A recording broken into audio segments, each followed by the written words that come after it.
Finally, you to wish you all the best. The Gambian people have spoken, and I've not listened. You know it's another OPK classic. Hello? Are you hearing me? I wish you all the best. The country. Yeah, Jambe. Yeah, why you do this to Gambia? Yeah, Jambe. Yeah, why you kill our people? Yeah, Jambe. Yeah, why you do this to Gambia? Yeah, Jambe. Yeah, why you kill our people? Yeah, Jambe. Yeah, why you do this to Gambia? Yeah, Jambe. Yeah, why you kill our people? Yeah, Jambe. Yeah, why you do this to Gambia? Yeah, Jambe. Why you kill our people? Yeah, Jambe now I want to cut it back in. Yo, Gambia dingol, Gambia funding kele, hopelessness mimbe Gambia katu economic activity mimbe Gambia abe doyarine. Nte dankene yata lata nyinna ko. Ning Gambia lansar dingol fintita patriotic Gambian citizens ni fintita on a peaceful march kaitandi dunia abela ko ntol nim president o lahido minta 3 years lafta wala ono na a government of a technocratul nafe mol mini alonko they are trustworthy mol mini alonko ye knowledge soto on governance mol mini alonko is a plan sol deda no mimbe wo bank makol European Union yo bank makol mini deda pour ka funds release Gambia ye mol na fe mini alonko ila londo ye fato fale nying kodo min plekta 1.7 billion o min plekta nga moli lanna moli na fe mol mini alonko e me fongo je bankole je mol mini alonko patriotic citizen lomiti mbe economic activity sotolale mbe economic growth sotola Gambia le mbe job create la no funding kele fonga hope di funding kele funding kele titala nimmi chance soto legally kana Europe isina bar ite niyo wafu la kulunkono pour kana Europe woto nyimbe kala faratole ti Gambia lansa dingo be kuman kumaya Gambia kan koteng fokata ka finti on the 16 December nying 16 December nyinne be kala fenti fengo mi yalonko ni bota tala solo sandeng wala mutoto ni bota honorable dabo wala mutoto nyil lungo lebe kumaya la lungo beti Gambia kono pour ka demokrasi sindi Gambia pour ka economic activity murundi back to Gambia pour na dona partner ye la min soto ye nganio min soto Gambia pour ka Gambia makoy pour we keno pour we sabatino because B na dona partner iman la soto Gambia mansa kunda la mimbe kering katum fongo nga moy mansa kunda doku la le ko ye dok ye kole a kol soto le kodo min plekta Gambia pour ya access pour ya soto woto woka mine yitandi woka mi yitandi wolom mini ye la hidi wokodola iman lanno soto nyimman sa kunda la koteng woto farlo lam Gambia dingo kan ko aketa farlo tinung tala solo sannen kan nyamin pour ay tonya sabatindi ka keta honorable dabo wol kan farlo ti nyamin pour ye tonya sabatindi amu Gambia lansa dingo beye farlo leti pour on the 16 mbengata on a peaceful march monim dokokata monim bori julukata monim fewwo fenkata na manke lafita le president o yenna agreemento ani manifesto mintata IEC ko abe transitional government la kala for 3 years lafta wala ono mola fenkana tinya mokana monenje mokan wolom lansar dingol la dokoti Gambia lansar dingol ta Gambia janila ita Gambia mola fen kasara la lansar dingol kata ke la nganio itandi Gambia ko lafta le president o agreemento ono woto purunga good economic growth soto Gambia kono nyimbe kala wajibolti Gambia dingo bekan kata on a peaceful march la 16 December 2019 ay niyo tora ka tambi kununga memmoy Fatoumata Jawara Bulu wala mu honorable uncle Ousainou Dabo ay kuma kango mem fo ate fanan ani kuya warta abala fa warta onkul Ousainou Darboe a manyan kala moti men juso ka bo a manke nyaton ko la mankutoti a manke nyaton ko la daji koti a manke nyaton ko kenyati ka kamfa fo e juso e bo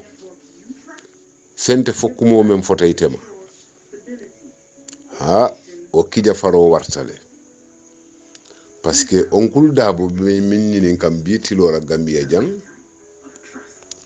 wala mo pour ka Gambia mara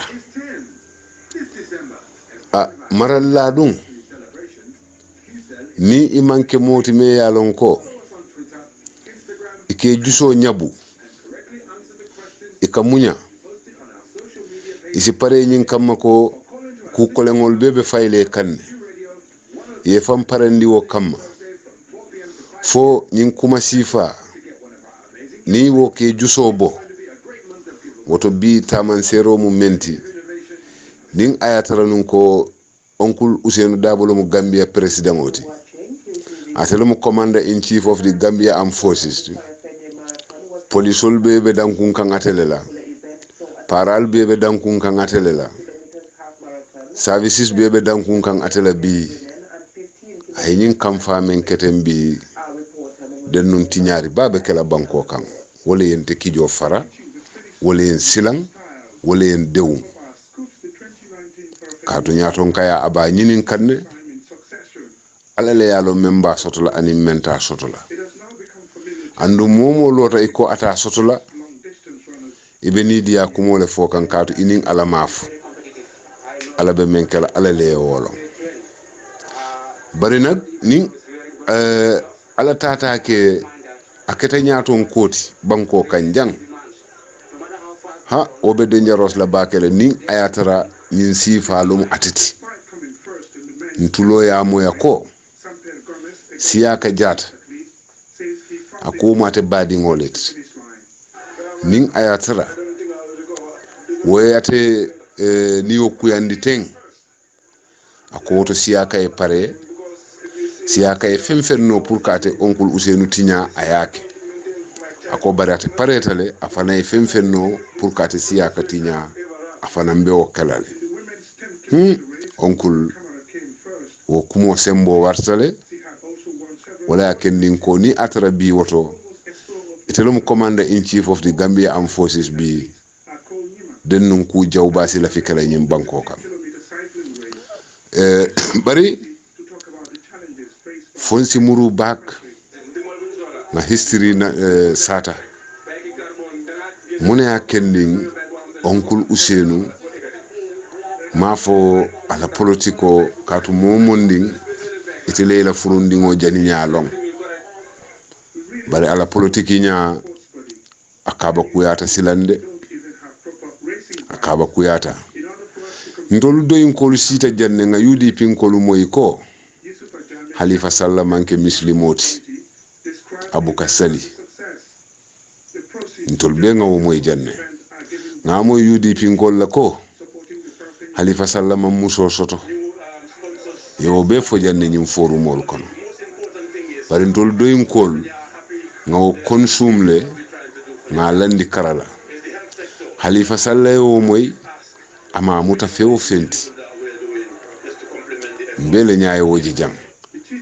nendirolu mem foto Halifa Sallah ma jang nyim banko kan Gambia bele o CDA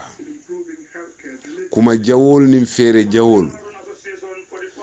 fodolu soto ta fa menu ko anyanta falale fan ka fero ke pour ka fa wo be foto janne Gambia jang o be do en koli ya muta ko Halifa be public figure ya men wala ya kendi fo ay public attention draw andum fasi kuma sifal be moy kuma te kuma kunda men jawyata men man fo Halifa Sallama yim banko kanja bari wo nene man doy dingo fango di last doy supporta fango anene ma pro nene me provoke foy ovary act saka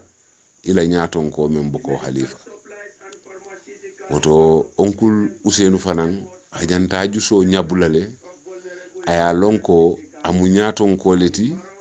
asinyim mira ko kuma sifa be nyin duniya kon asifa male ifindo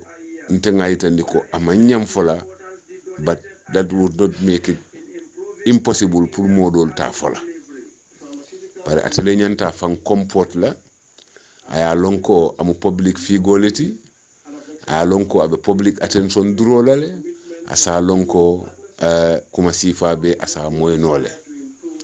bari bi ay kumo memfo akija faro warata asilandiro warata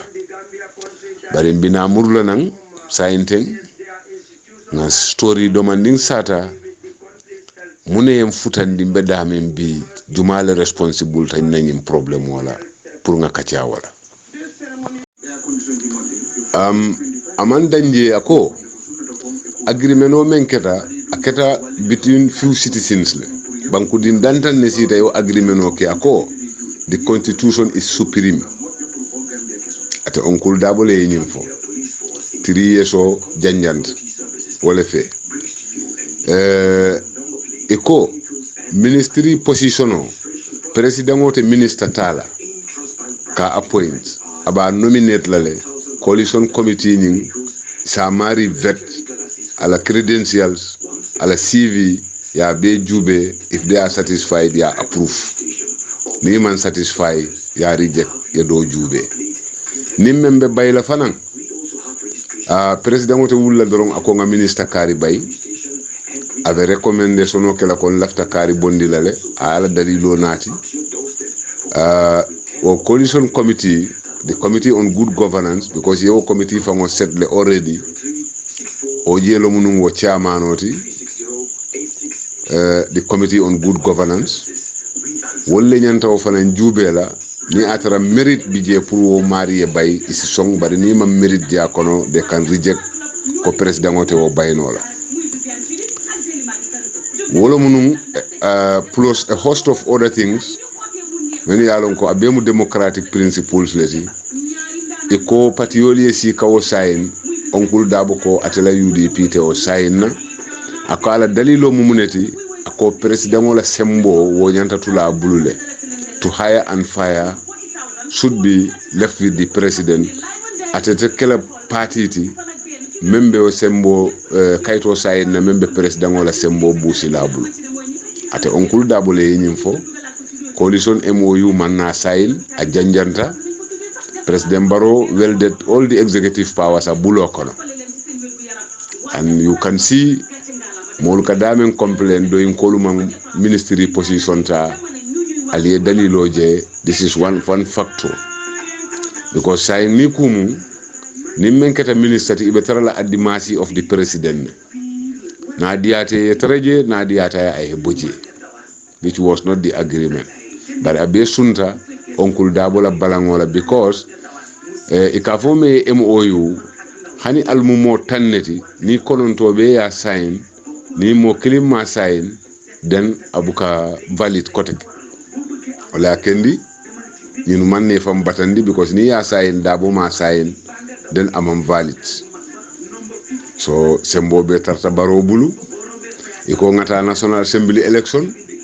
iko nyantata la coalition national assembly la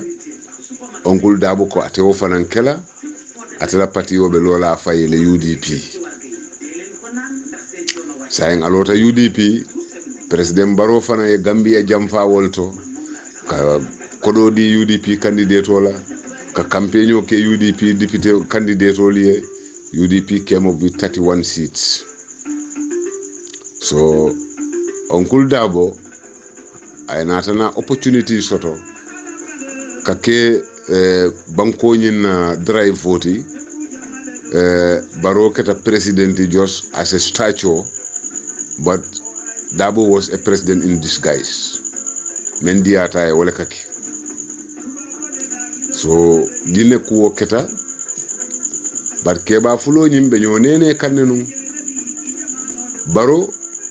lafita mennanu wolo munay UDP sembentu yandi fo e sembo soto isina ateke UDP la flag biaras Unfortunately for him also, Dabo Fanambe men katakannu, wolo minyinti ko na coalition o nyin janjang, atutaji atenim baro da mansilang, isaje ko asiala UDP entrench Gambia be kono, by the following subsequent election, at lenyanta kela UDP la flag biarati, I now win IK president. So ni mofulo be, ye hammo soto, pour que UDP la flag biarati, biri ñoo discover ikuyata kabiri ikuyata silang sembo executive power ñing dabo konu ko anyanta tara la president o bulu president o sembota ay dabo na la molu bay so onkul dabo andi a regret men wala mu mune atinna ay coalition o janjang wala keta bulu problem moti say so not necessarily ko ka jamme bondi ka baro keje anim sata wala, that's not correct. Anim sata menna wala mune atina nga coalition o janjang parce que ni coalition o man janjang nung right now baro be tarala nung ala fengol le pagi kang pour ka bo right now Gambia be tarala nung prepare kanne pour kata presidential election. Unfortunately for Dabo saying a felenting is not even getting closer pour ka ke the next president even though abe wala claim kang because ala UDP already mbe ngajele membe ke kan wotola, although that's not my business manyen jam fala okono bari nino mu kuwoti men keta onkul Dabola silang mune ketala jusubo dum mandin kol ko ni kaba kam fato tey ibanin banko domola de so onkul Dabo juso bota back bari asi sabari aya lonko banko ni wo teta mote pati soto la kote janning iba fula nga pati yo soto ika banko le folo soto ni e banko soto o kola ena pati yo soto bari ni banko teta pati bukana soto kote ke woto fembe banko tinyala mbesing hakilotu wo kanake ni memmanke presidenti do sina keno presidenti le men kummayata wolum banku dingol la interest kawo protect at the highest level ala barka. Assalamu alaikum wa pafula du PDOIS alnal badima Umar Demlom koteke nga mol be kontong nga Gambia dingol be kontong mo tona kontong be duwala fo ala simbe so sima anin jata kende anin harje firing anin banku sumuyaring banko mensita nyato anin ala sin so nyaton ko la menu jusolu fo yata fo ku kolengol be si kunno ikono pour ila nyaton kaya kan isike munya lalti yeke sabar lalti yeke molti men yalon ko isi bala fa soto yemenu nyaton kaya Allahumma amin. Awa badi ngolu Gambia wala mun tol be tati to Gambia dada ntol be la do ko o kamala banko warata so much adada te fono la kacha koma sonko nin kelo wo buka banko dada aka tele bari ni banku dingol kaccata inyo kaccandi hakkil ma yala nga ñoo lamoy hakkilo la fana ma ñoo lamoy jusola dada rosi kunno wo konole kunun diamu kanjang nendirol menno keta UDP la nyaton kola amunta ko ngam menu be lamoy PDOIS la different forum olto ibela ni kuya itandi me ya kendi o nendiri sifal kata UDP la nyaton kola woto PDOIS diam lalu forumol to anin dula kote ngol to nge betentu nge jay diamol mennu ke hakkil ma kama wala nyama kuoku me ya lonko amanyang na ketela aka kuye na keta dola ni mu mo kendoti anyanta kuyale waya kending doyin ko aka ala opponents jube ko comme anim mennu mantara mira kilim politiko to ye womuta opponent oleti bari imamuta jawolti PDOIS bukamo muta ko a jawolum just because imantara party kiding ye mutale ko opponents lom, that is ye difference le soto in political in their line of thinking political la karola, but at the end of the day mbeka mune for Gambia yo akumata pour Gambia dingol be sa lonko PPP nene soto tajang aketa man sakundati parti yol dol ya oppose nu njang men ye PPP oppose inin PPP din dol kuyata foyla badi ya kuntuta PPP bota nyimba ko bank PPP maralo banta wo parti yo fanan ala kuwol danaka abanta nyim bankun kan bari wo molu men kuyata nyim parti kuwola kuwo parti fulola kuwola hani say wol be exist kan Gambia jang PPP bota je APRC nata APRC dindolu ning opposition party dindolu nata kuya foyla badi ya kuyata APRC mararo nata bojang bari hani kabi itol la banku di yawo ba noto amam boje ila sinyo ya fana mamboje apiche hani kabi APRC botaje coalition mansakunda sotota president barola nyaton kaya koto hani kabi akamunta ko Gambia mankarang andung niyaje history ika karandi karambungoto anafamu menti ala positive aspect of it ika woleta ya gena yuri wandi pura ela balunya sahayandi ala negative aspects ni si wol rectify no ay better ya ni sa no la ika avoid pour akana saying kan wala akendi history ka karang isa long to mol tambita min tole ay nafa non to mol tambita min tole ay tora ni o bo nyoto isaje ko isi la sama plan no based on information me ya long history la quote bari in history fulo be tambita jam PPP government tambita APRC nata mankarang APRC botaje APRC nata botaje hani say mankarang parce que Adama Barrow fana na man sakunda nata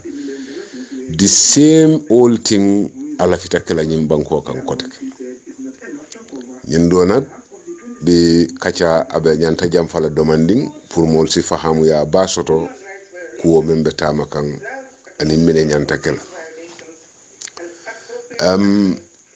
ni kumu kunu ngaje ko lolan safo ya jamano nimmel lafita pour isi palaso soto APRC ibe lola le opposition o neng e opposition o kajafi isi nadia o man sakunda isi katandi fambala isi ke kuto comme exemple misalo fe mbe hakilo bakan Mamadou Sabali a lota GRTS ka UDP ni mandin kol benen nyim banko kan ya jamme ya katanda fambala bi wo Mamadou Sabali a felenting ya jamme tata ya bulajang ay UDP ni mandin kol menunem bi akata bi wo UDP le kono hani ka bi Gambian kol man karang history to bi nyabala molbe loring ibe Ousseynou Dabo nenkan pour itolu fanan ibe president Barrow le kontani ndi kan pour isi kun ala man sakunda kono inyinata ko president Barrow fanan na man sakunda be bannale ko nyi man sakunda kote ngol menu be bantaten afananta banta nyame wol fanan banta nyame afanan na man sakunda be banna o nyama bari ini badi ngol menu be nyim banko kan wo badi yabe tulale wo sinyo yabe tulale ate bolaje bari ni kumu moli o ku address le kunun bari bi natana kibari la moy jang in foru moto anata niyo kuya ay niyo tor yo be ngombe history men story men naret la demanding pour mol salong mune nyimbe wulu just recently kibaro funtita ko UDP mitino ke Badibu Sali Kenya kibaro men botanom ya itandi ko de onkul Ousainou Dabo ko a regretale ka nimsatale me ya kendi nga ya jamme falling nga baro sayanoto wonata mo jama jakali munatina ay wofu because doli ya feel ko abe num prisine ni ya mambo ate bola prisine bari ndenata itandi molla ko alman onkul Ousainou la kumo moy bak ay kumo mem fo nga moy nyamen anin aya fo nyamen afatatale nata itandi la ko tonya mo kilinta dunna kasola ye fintindi kasola yena nimsa munati na ye fintindi kasola wo man soto that was not correct alla fitam mem fola andun akuliyata da kono ama fono ngawo fo moliyele wolom nyenti ko na ya lonnu coalition agreement no men aya taramoli ay men taramoli ya dada akoma na ya lonnu abe kelaten dennun ata janjanna wo regret wole babulu but it will be very difficult pour ay Gambian kolu face ay itandi la ko nim satale munati nga coalition agreement nin tinya because wole ya konandi bi akonata dame ama fam bono and every day he is losing credibility by the day nae kumo fo kumo nyin molbe ka subhanallahi lef kuma bota da kono mol ka subhanallahi lef je fente fa ba ke kan jusole la amantara ke kan londo ni miro la koteke fenne ma mone na manke ay coalition agreement men janjang bari mbetonya fo la ñoye jang Uncle Dabo coalition agreement janjang because of PDOIS ñing kumo nene bu kafo bari nte ba fola la bi doyin kolla ko wole ya kendi ay coalition agreement ñin janjang andum be history ñim satala moliyele in 2006 moliye coalition o dadale pour ka Yaya Jammeh challenge ka bondi o coalition o ya tolanu NAD National Alliance for Democracy and Development o coalition o anin Yaya Jammeh tata by election woro o by election woro NAD ye nano be win with landslide victory APRC fully win out of that with a very narrow margin. Even President Jammeh knew co the writing was on the wall nintata president election wo condition o kono abitalale a juso bota a jakalta atata nyapi Halifa Sallah Hamad Ba Oje ay wolu arrest and then abe prepare kanu pour ka dabola o case wulindi ila o chamoy bridge accident o men keta nunje inin APRC kol tema fo basen ko nyim fata je alla fita o case wulindi la dabo fanan kamma pour isaje ko asi wo coalition nyaton kol be muta in prison badi ngolu Commonwealth wolle natana delegation o wulindi Ghana la former president Olusegun Obasanjo no astaghfirullah Abdousalami Abubakar Commonwealth wole kinu Gambia jang pour ka diamu Gambia man sakunda anin oppositional tema an imandan ka diamu ye kaito fanan safe pour oppositionolu anin man sakunda be ya sign ko nimmem boyta ibe sonnale ko iboytale and the Commonwealth was going to be the guarantor of that election result. Dunia nin Gambia benata jiko soto ko the end game was near for Yaya Jammeh. Mune hapunta the following day Uncle Dabo ning ala resignation letter le nata at the NAT headquarters kate Dabo ta NAT janjanta Yaya winter. In 2011 na United Front dada ka kata kotenke pour que be kafu nyoma pour nga convention ke nga nyaton ka kilin tombong be si bula men noma pour nga Yaya challenge simply because simple majority member nung Gambia no political party will ever defeat Yaya Jammeh under that circumstance fo coalition da manne ke insinana sembo soto ka Yaya bondi pour change sieke wo United Front fanan a balanta kate dunna je fanan Yaya winter. In 2015 16 coalition o menda data watara amutatale abe prison pati nyaton kol be benta comme dembo bay fosi ya fo nyamen ala o video to halifa yebe kumandi itata ben kayraba halifa yala kodo bondi ka hotelo jo ye bengo keje e kacata fo i benta bad men interesting taje wo kacha kono fenti je men kutayata men fota nun in 2006 NAD jamano the whole agreement of NAD ye wole nati kotenke in 2016 and all the parties agreed Dabo bota prisina nata ayatara ko abalantanum menna mol be sonta wolela andum falindiro nata ke but hanisa alafta fan vindicate la anata ako who in your right mind would say that Barrow should step down at the end of 3 years Dabo yenyene fo Gambian koli ako momo me yalo ko e balo ye hakilo ye bala fate fa ita fola Barrow be jila sanji sabakono because constitution o sanji lulu le di Uncle Dabo yenyene ko e mol ya samba ya mira ya lon ku ya lon mol ka chocho jane beta gambe mel ka mol to samba mel ka mol to samba mune maje wa nyaro keta mel ka to no mol to samba sai be wa nyar tale mol ye lonne ye tollo ye kontongol lon ni mol ye kumbam beta gambe jang ya la itela ko be mun ndirol ti ibuka fandi fenno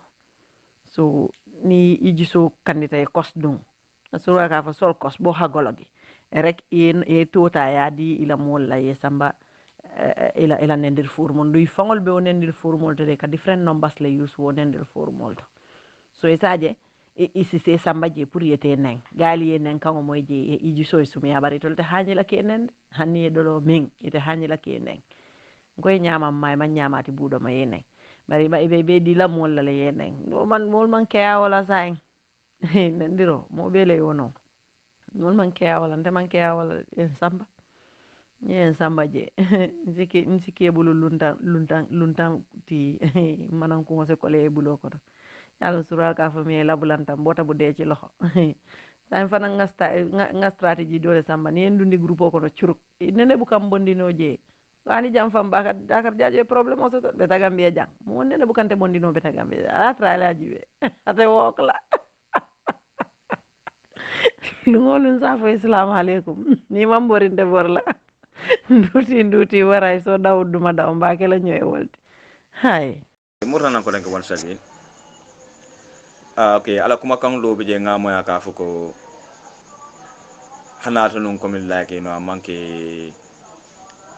adamala ko kante bari sirawala ko nyinkan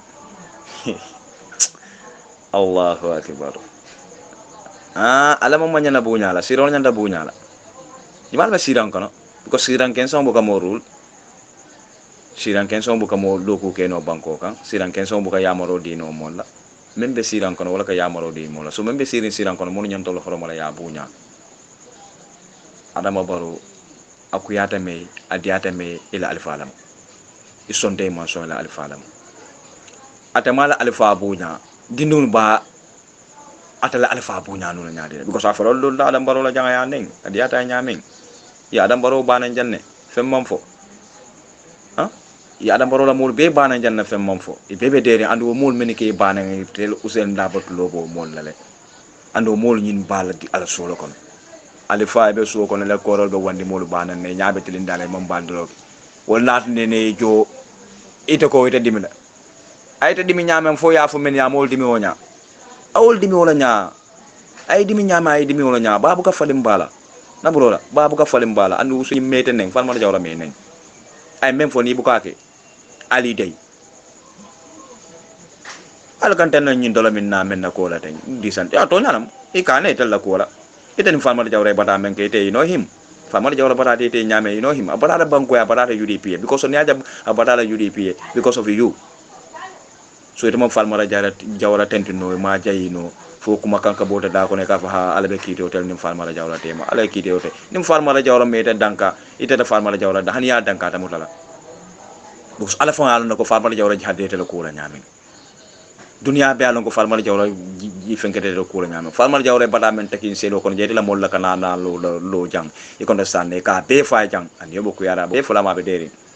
e ko da mo support la mo ka be mo support le ko muna no bo ni memme do support da la do support no e ko understand o ke kete bo problème de ka mo lo bane e ko kuma jama fo mo le sa fa tel fan ka mo lo bane la mo bu ka mo lo bane de la ka mo lo bane ite fan de pa bi ni ite fan ka mo lo bane ila mo bu ka mo lo bane de ite la ka mo lo bane ni mo lo bane na yi dimi be jolale sanji mo be mo bane na be mu nyare kan hey fan mo la jawre même fo la mo tante moti sen tawa ni be molu nyin na molu nyin nyante nyindi ite ndiamo men be fo nyin lato adiamo be man 5 meg abe mu kam fato diamolti abe mu bandur diamolta abe mu hasidi diamolti men be no mol fon be mu hasidi wollati ale ku men kete ko tabay gena tulu bana lo ba nyaltin nan nyin adam baro la ha adam baro ji adam baro kete tan kiri bu kala ba manal ma fo ale ko manane adam baro salami munati nal manta ala yala kay ko mari mo satalla munat nete adam boro ke insiran ko ne manta ke insiran ko manana dul mogi ale mon fenno nale fenno al bantal ka al fanke fenti sanji mo nim fulalo adam dul badate te janna nga karte ko sul fay janna boy bi lam fo sa nin ko bi le be ka nyina ne be kanyela wolu na fon waye na bro le ke busul boy fo da ko te ta jang boy te be ci kele no juma lamberiti tenkum suturo men be kering fito men be lari kan kana so ay wure kan nge mane ne fito men be lari kan kana so wure kan itelen diamo be bun nix ladi banko mun to latadi bi amun to latadi sama adiata me akuyata me to labe nyim banko marala e kono san and alen to lakeji alim bulangan na banko samba lafta ka samba nyame men be wure ke no mawol man fellong wal sorry audio assalamu alaikum mbr baro fans club mbale konton na la wularo la ko nyaade de ko sonata mo la dum gaim fañolu ndogolu kotolu mbamañolu mbingeñolu mbare mbañolu ali bela konton ino al ko nyaade dum ko sonata mo do mo be faynen ko di ye ngay kuma kan be siarim be kuma kan la moy kan bari nga paru la kuma ka mel la moy de paru la ngala video ji la moy ngala audio la moy bar paru da gonda malam fa hakido la ka jam fa bang fo abuke mira nun ko men tamira nun ye adonga ma da ka fo janna ko min e koro la alfa la koro be mol nenna inya betilinde le mom fem foje ye ngona ko la fo para fana waya mistake batala waya ko waya mistake tala mo e fara nyina rara fon la ye tiara si lo jande e san dimbolom ba lo jande anything ya be lo janna boy bandiro damma bandiro sifa ya lon fandiro sifa ya lon ya be keje e famara jawra banen jana molen iya e ba banen e ba fanen e bamba segu fabu segu kemo baro nyul banen janne e fabu sana nyul banen janne e mo ko tan to mal be banen janne ando forumo meke banen jabe jela manka ko mama moy e o bandir la kili wala tara america janne ngama tan o bandir la kili wala e natal jang dunia nya batile ngala sa ko mol kana nin diroke mo kuma kelim fola Usain Dabo ya te ko kuma kan mon foten a folo le nyin nendiro start yala alfa ni be la korra korol nyaato ni nendiro ke rek korol be ka buleno because korol baaje la commune la ke nyin nendiro mu ko ken dolari so to yamira ni nendiro nyi mu ko ken dolde a folo le ba Adam Barrow nen Usain Dabo be non jam vice president ya bondi janna tala no America kuma to kuma du amam fa president Barrow e lota janna ka president Barrow ko yindino ma horoma amam bunya amam horomo sodo amam bunya sodo kuma jama fanda men faade mo ala video mol bulla mol adama ala fo par mo ko ayde kulol membe kulol membe ma borin jani bita fintila ala faayten kum ako 2021 UDP be sellen bang UDP be sellen ni siran kono UDP yo selte la jida sa fal man sele fang in siran ala hakilo bondi wakam ala hakilo bondi ni siran kan in diamo men be kerin ten kam faado diamo lamo aba kam faara na sira woni menga ba no ma soro no wala ba kam faara du nyin ko mo bedo ala fu pa bi sabare la moyla afta minam ba la moyla ala video fanan ma be banno la moyla minam ba fanan la moyla afta be ko maklo tala na ko to ngamen long atul kamul ning mol katara deri ngakan nin tol ya tolu neng atol ka kamfa alka mana kamfa ale men fanya ngora fali so muna ba kamfa because al folo la dum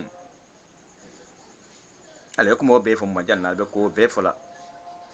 albe wuliya ko mo be fola ka mole ko ha mol ko do tara wala tinya jankiri bu kala mol ka ngalla mun ko latinya na le mol tahandi al hasidiya bula al la ala la nyinola ale lañin nako ale menke wala ka ale men safe wala kake pabi lañin nako ala la kitiyo jumbu ko bayno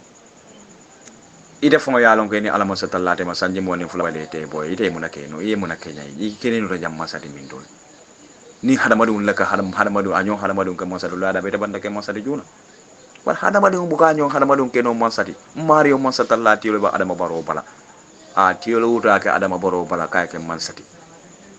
jina mankunoje hadama mankunoje setana mankunoje fem ferndi na mankuno ni masakunda kono nata non ko mi mario masatalla man lañi ni menna mo mankuno da nada mare masatalla man lañi ni menna de ale ngal lañi no ta ngamu nyoni sabarota UDP ta da fasida siran kono alla parun kala bonni jaka fale ko halanga UDP masakunda bar anda la UDP ti wala belore atole UDP di mutali abulo mutali ya sambo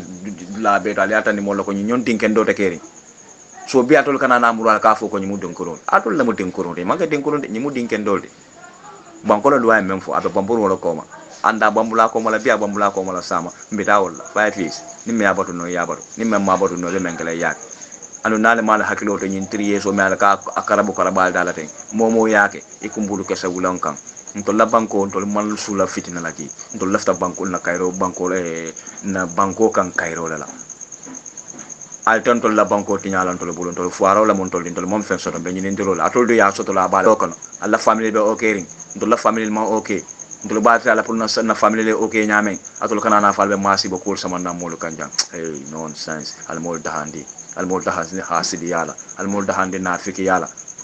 almol dahandi nafiki yala nimmen ko to nya fo no la iye dey atol kan to la alfa ne nin to la atol alfa ne way ko atol fa atol lan jumade anda atol ko usenda mol la alfa ne pabi menda atol ko alfa dol ne wala siata ta di baki isa wulu no la sa ke no tintol so alta mol dahandi la alo mol fa la kuma ken sam fo la mi ala ko na fa fente kuto da fo fonyo yes ala baraka bake ngal konton al badi malam farmata dam badi bal kal kunda yes baram lefin bundum bohol ala baraka bake kuma kan amandia na danga kuma fana fo jami ala ngwa kasiyata ali he katunya ala kan kila kan because nyum paro la audio ni ngala mo yakan stress inde ba kala fan boy nyum paro mun na fikolti ala mala ya tunyi sate tela kabila tela korra tela banku tela dunia hada madung la daha nyi manta albuka nyi papi korosi boy hada madung nyante hada madung lonna alay hakilori hada madung la munakama puruka tamandi ni ya hakilo to ko mala buka da mande ni be kam fato diamo dammal la jam ni kam fato diamo dum tan yin sila silama min be yin sila lon silama ay nanim front wela no back way no windows. Yes, and wo front way ning ate yalla no ka da spagla wala na be kuma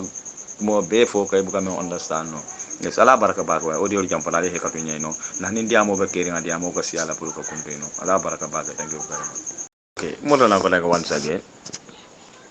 ala kuma kan do be je ngamen la moya ka men fo yeah pabi ita kallo dunya rahmano be nyala ikafuko kadre fay man mbem faamu dala ngam fa buti ngabuti iko be fa buti la lin kuma kan la moy da hakili malde alin kuma kan la moy da ko kuma kan men fala ko kadre fay men na ba fa buti la adi adam me akuyata me adam baro mul alfaidi ni men ma horomono ma buñano jenkay ko le fi sale be kuma fly ko mo mi alon ko amon soto ibe bulala le banen iba banen why UDP call many can endro okay ki isa for 2016 UDP al nendro bula 2016 al nendro bula gos jama ka dia mu ñu da 2016 mo la mo de manke 20 95 or 96 oldi jama be ni dia mu te fani len ka fofon register la time o men form ta time o men ala register time o men man fellon je to le ja ko no fa bo ka man fo le ma to le kulun be bore kan mi jibo jibalal ni tabelal ni everything be je da kulun kono atul kanal ke fay kulun kono ka len kulun kota alta hay men fo kulun be sembele da men do Allahu akbar atul mal sembele la long atul be jibalon la bulu be jibalon bulu alta ku be kalalla billahi wallahi tallahi ku be kalalla na dunya na bloda hani be min dole ba mo ba isal kibaro moy alta ali bamba wala atole bamba mo bana woni mo ne wala jani mo wulu nya saatu je rek hana madum fon ni ke mira fon ita bandiro kala ni ke mira lu ita mo wulu nya saat le ita kam wulu nya saat ita mari fon bore ita mari fon fota na ta nyande fota jolonda sandola fo mala fota man kamul bana fo baade de la ita man kamul fanem fo faade de la daga bula mo le kamul fane kamul banen nyimma nyinne nga mam fam fay fo kuma kan wonya ka to yo selandi kul dal ka mole ko aya banen a nenne kuma kan kiribu karab hey al mul dahandi mul balali ne samuna fo no ale ala nga nyomu ta nga kilindi lafta men na ku banko ka nga soto no bala nyim fijir fajaro ni nyin kam fato kiribu karabol bu ko ku ke no kam fantu mo te la banko di la wala mo la banko di kam fantu la albert la kam fala nyokal rek wadu wada be kam fala nyokal rek bo sa kuma la fol na be wala be kam fa kam boy so atul baga be kala nyokal waylo do ko be kala wadu juma ndol man kam fa long ndole jelo la long kay baro man na sire yaje dawda nyi ba banda yani ba hayna fay ka ko yo la folo hayna allahu akbar bala fa man sani mala man sa baraka baki nana ma kibaro mo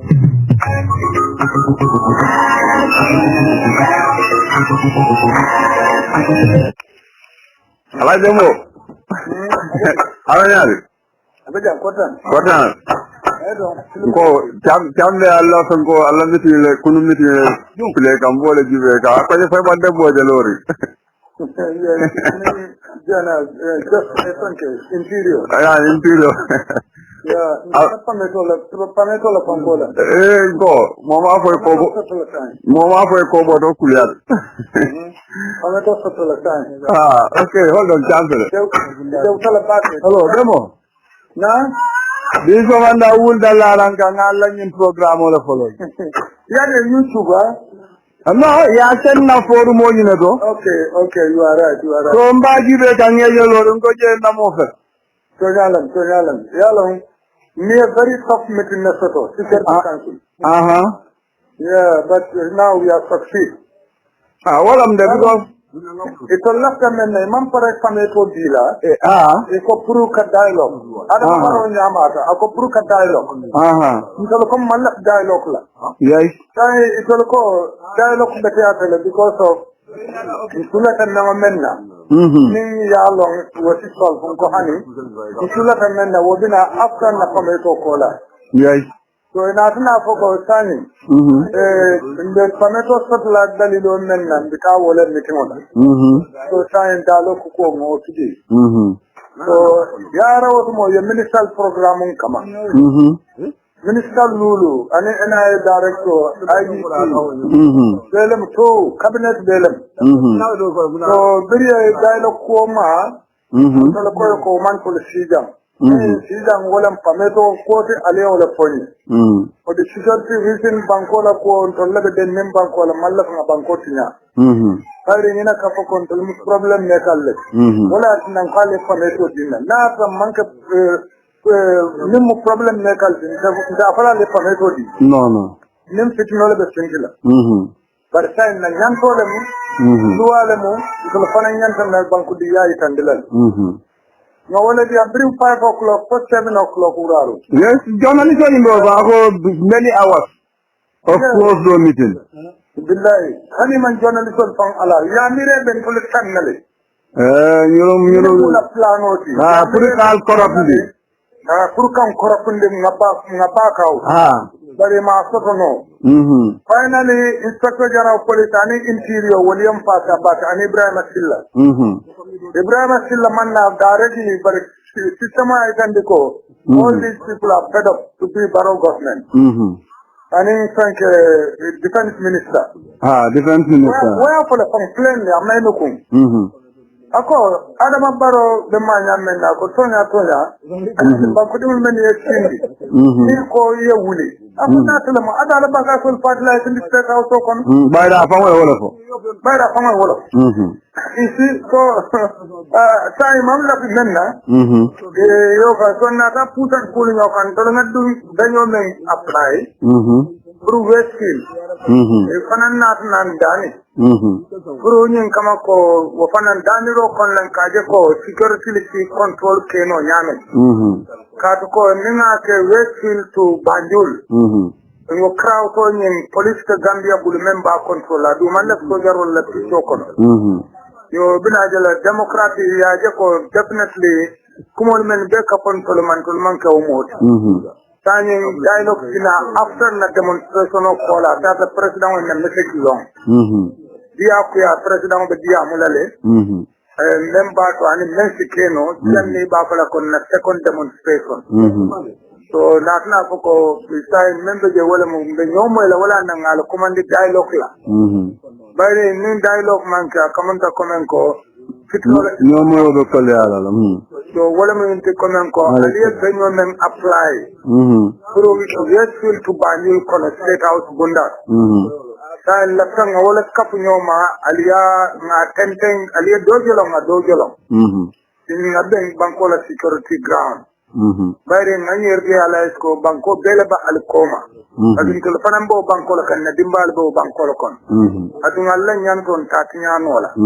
baral fanan kana dolla nyanto tinya nebe den ninne bayre abi nyame ninga ko nyama don problem la ko akonya ko different to be dula aflale wala ma la departure dula anin alla arrival dula akoy ko le katala wala anu flanya ali time moment di first time was correct 10 o'clock o batra momo nyanta dala do ko la wol be la kon men late ako bari time of alla closing time na tra tonya man pare pour ka traffic o sit an man pare ka mol bali katayla do ko le wala kaji la do kudlal ako 5 o'clock jam fatal ako janjibe nga janjibe bari mol sotral men ko kana pamito di yalla bari tolto mol dankula bari tolbe banko le jando ko so wotin te kukela nalman si kakata mbe kamben no dano so kamanta wala pusan puli nyoka the time of arrival 5 o'clock na take suggest until ko ya ke time 40 ko hani wo fanan mu closing time le ko ya ke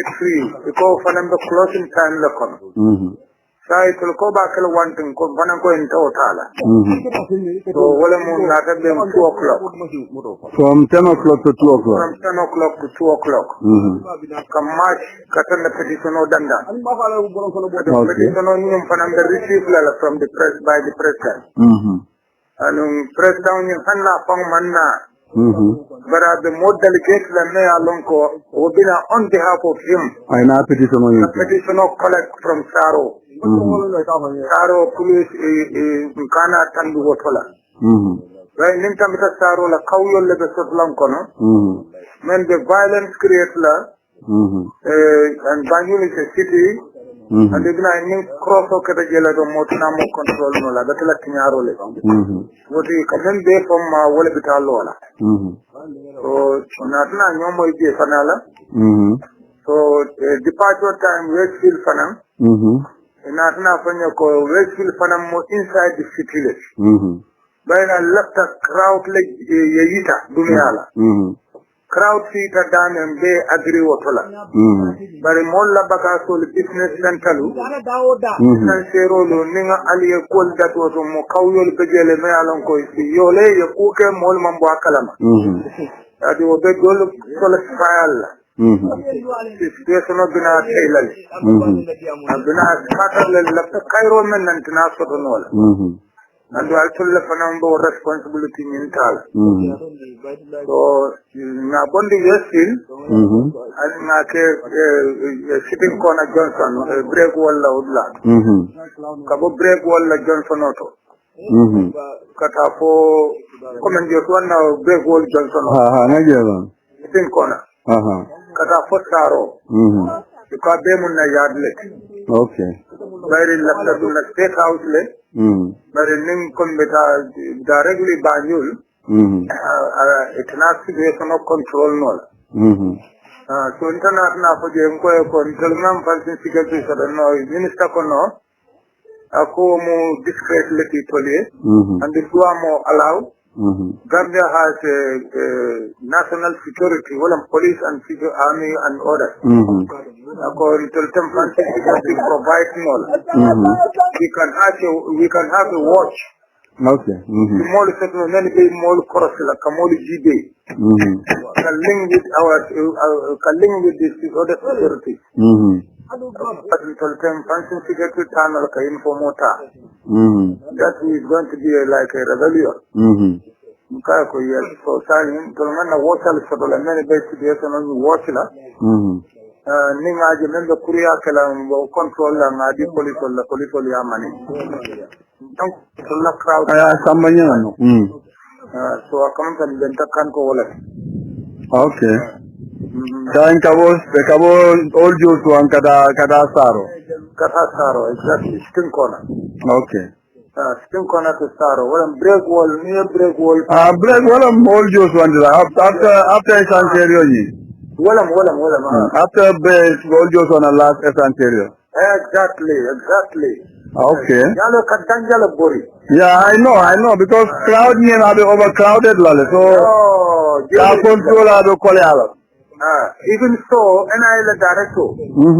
Wako, jana pameko particular, please, na dialogue dada, because ye memmo ye can menje. Nini crowd thinking that dialogue man dada, because tinyarol. But Minister Manson Sonko. Minister ko, nimman pameko di nyine la ibe sintile. Na, maadi la ibe sintile. What mensi, bankola temkumo sabatin dalim, de den kanna. No di nyola, ifanen garanti wala. Very kapola di tolela. And then Nini mention Jansa Nia for the couple of Panamba all the time. But in Nincon the dialogue for Sela, do man looking at dialogue. According what in dialogue, what in telepathy so that because of money at Sabun Kolumu security. For dialogue is out another place. So Sonko is at our side. Okay. Yankuba Sonko. Exactly. I don't apply fall into such things anymore. Yeah, and Inspector General Panam Ben Karol. Okay. So Ibrahim Asilla, Apanam Mankolea, Panaya Itandilako, Cabinet Itandi Kolalako, Yaitan the Cabinet Lako, Operation 2 years left the dialogue. Yellow one Pinaro. Yes. So, Solomon dialogue. Nanso left the dialogue, Adam Baro left the dialogue. What the hell after 16? After 16, when the petition of Samba or Kola, dialogue though is open. Yeah, then Asinabo Molia, a minute. But without that, no dialogue. Okay. So in Asuna, some confirmation guarantee from 10 to 2. 2 o'clock, okay. From Chicken Corner to Saro. Okay. Sir, Deba Pala Moli, you know Gambia sample, very Dunia and Tolia Maringina. Again, Dunia couple men bank coma, UN number 1. I know. Manla Kebulo Blage, and human rights busy. EU busy, AU busy. The monument they die for us, they try very well. Definitely. Ye chalo Kenneke title ye safale. Again, Dunia and Namfanya Wolam Alcana demonstration of Kenya killing. I'll be warning demonstration of Kellen. Ako iwoliaitan din ako nalio ke ning Adama Mampare kaji in tolle the wulla kay Allah kay. Okay. Itaje nalio lungumen di ko second time nal pinta ta kel signaro le. Intol ba ko la ko signaro manina. Adama Baroji biko ni mol the Kampala because Cairo le baby. Yes. So wakamala ye dawda dial la dongala accept ndanko Allah petition futa. Okay. So Silanteje. No, you got a problem to you. No, not you, but the others. Yes. I know. What I didn't know. Captain, tell me what I didn't come and follow. All I'm getting social media and all of them. Exactly. Commander, you know, and then I in Calamba. Yeah. So now forward more everywhere, even in Europe. Yeah. Nimem panano. Nitano motola for the union ko. Nitame simula. Yes. And now need other by group. Nimang no dulato. Man watina. No. Very the more for the do not let Ani, what? But a man left a campaign dulat limoto. Oh, Konga Namol Sindana Majo Mat water kata. Okay. Women left the Kamanola for Stinkon and by group, by single, or to get a level. Okay. The more theater. The more the success, yes, inshallah. Exactly. I'll count file a mole everywhere for fine at last or tiring. Let people come. Okay. Abaraka Baga, thank you. The form of the press or the Seldan, yeah, so in the form continue and the two.